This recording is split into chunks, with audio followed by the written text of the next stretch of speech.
যে 53 বছর স্বাধীনতার বয়স হয়ে গেল, আর বিপদ আপদ মুসিবত আমাদের হাতের কামাই, আমরা যেন সামনে আবার আমাদের ভুল সিদ্ধান্তের মাধ্যমে আমরা যেন আর এই সুন্দর দেশটাকে আবার একদম পরাধীনতা এবং খুনিগুমি এবং চাঁদাবাজ সন্ত্রাসীদের হাতে আবার যেন আমাদের দেশটাকে তুলে না দেয়। ছাত্রদের সংগ্রাম এই বাংলাদেশকে জালিম সরকারকে, খুনি সরকারকে উৎখাত করার সংগ্রামে বিজয় লাভ করেছে। আমাদের এক দায়িত্বশীল বলেছিলেন যে সব রাজনৈতিক দল একত্রিত হয়েও এই সরকারের বলতে গেলে এক কণারও লড়াতে পারে না।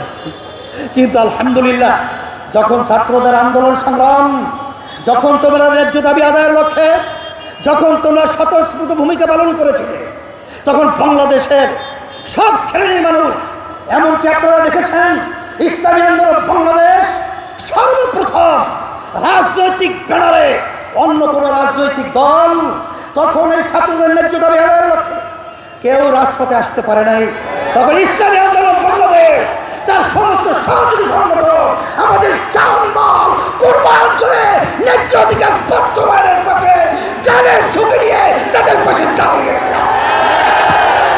কিন্তু আজকে দুঃখসাগরে বলতে হয়, যারা অন্তর্বর্তীকালীন সরকার আপনারা দায়িত্ব পালন করেছেন, রাজনীতি করতে করতে চুল পেকে গেছে, দাড়ি পেকে গেছে, দাঁত পড়ে গেছে, কিন্তু ওই চেয়ারে বসার সুযোগ হয় না। কিন্তু আজকে আল্লাহ আপনাদেরকে ওই চেয়ারে বসিয়েছেন।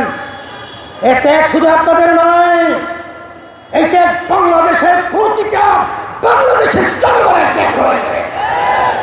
আজকে আপনারা বাংলাদেশে আজকে ইসলামকে, মুসলমানদেরকে এবং তাদের নীতি আদর্শকে অবজ্ঞা করবেন, তাদেরকে গুরুত্ব দিবেন না, এটা হতে পারে না, হতে দেওয়া যাবে না। দেশের জন্য যদি কোনো কেউ কিছু করে থাকে, ইসলামী আন্দোলন বাংলাদেশ সেই যখন ভারত সরকার দেওয়া ষড়যন্ত্র করেছিল, আমরা লং মার্চ করে ঢাকা থেকে লক্ষের মতো লোক নিয়ে আমরা সেই সিলেট জকিগঞ্জ পর্যন্ত পৌঁছেছিলাম। তখন আমরা অনেক দেশের দরদি দেখেছি, কিন্তু রাজপথে পাই নাই। আমরা করোনার সময় দেখেছি, যখন মা সন্তানকে ফেলে পালিয়েছে, স্বামী স্ত্রীকে ফেলে পালিয়েছে, যখন আত্মীয় স্বজন তাদের পাশ থেকে পালিয়েছে, তখন ইসলামী আন্দোলন বাংলাদেশ এবং তার সমস্ত সহযোগী সংগঠন জানের ঝুঁকি নিয়ে তাদের খেদমতের জন্য পাশে গিয়ে তাদের সেবায় নিয়োজিত ছিল। আমরা দেখেছি, যখন বাংলাদেশের মধ্যে কোনো দুর্যোগ, কত অন্যায়, যত অবিচার যখন প্রতিষ্ঠিত হয়েছে, ইসলামী আন্দোলন বাংলাদেশ এবং তার সমস্ত সহযোগী সংগঠন সর্বপ্রথম এর বিরুদ্ধে রাজপথে আমরা আওয়াজ তুলতে ভুল করি না। আপনারা ইসলামকে মূল্যায়ন করবেন না, গুরুত্ব দিবেন না, এটা হতে পারে না। আর শান্তি যদি আমরা চাই, একমাত্র ইসলামই হলো শান্তির প্রতীক। তার বাস্তবতা কথা আমি লম্বা করব না। আমি চরমোনা ইউনিয়নে 2003 সালে যখন চেয়ারম্যান হয়েছিলাম, এলাকার লোকের অনুরোধে, তখন প্রথম পর্যায়ে হিন্দুরা আমাদেরকে ভোট না দেওয়ার সিদ্ধান্ত নিয়েছিল। কেন? হুজুররা যদি ক্ষমতায় যায়, তাহলে আমাদের মন্দির তো থাকবেই না, পূজা আশ্রয় করতে দেবে না। কারণ একটা প্রবাদ বাক্য আছে না, চুন খেলে, চুন খাওয়ার পরে মুখ পুড়ে যায়, দদি দেখলেও ভয় পায়।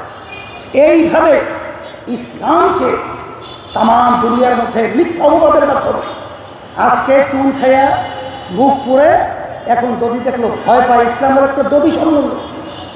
এই ইসলাম খেলে শরীর আরও ভালো হয়। দদি খাইলে কি খারাপ হয়? সেই দদি খাওয়ার পর আর শরীর সতেজ হয়, ভালো হয়। আসলে ওই নির্বাচনে আমাকে তেমন হিন্দুরা ভোট দেয় না। আমি তো আলহামদুলিল্লাহ চেয়ারম্যান হয়ে গেছি 2003 সাল।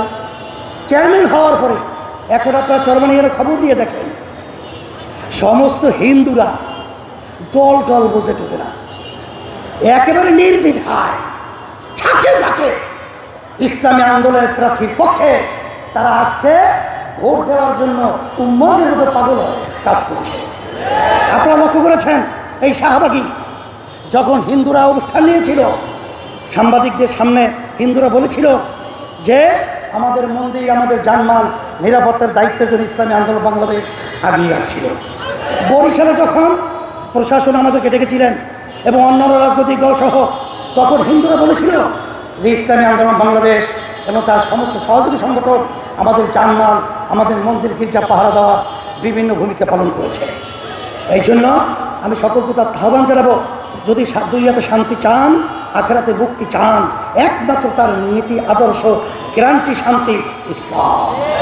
আমি ছাত্রদেরকে বলবো, মাঠ উর্বর, তোমরা মাঠে ময়দানে আমার ছেলেদেরকে দাওয়াত করো, তাদেরকে এই শান্তির ছায়াতলে নিয়ে আসার বিভিন্ন প্রক্রিয়া হাতে নাও, কাজ করো। হরকতে বরকত আন্দোলনের নড়াচড়া আল্লাহ রাব্বুল আলামিন আমাদের সকলকে এই সম্মেলন এবং এই সম্মেলনের মাধ্যমে শান্তির ব্যবস্থা দুনিয়াতে, আখিরাতে মুক্তির ব্যবস্থা করে দেয়। আল্লাহুম্মা আমিন।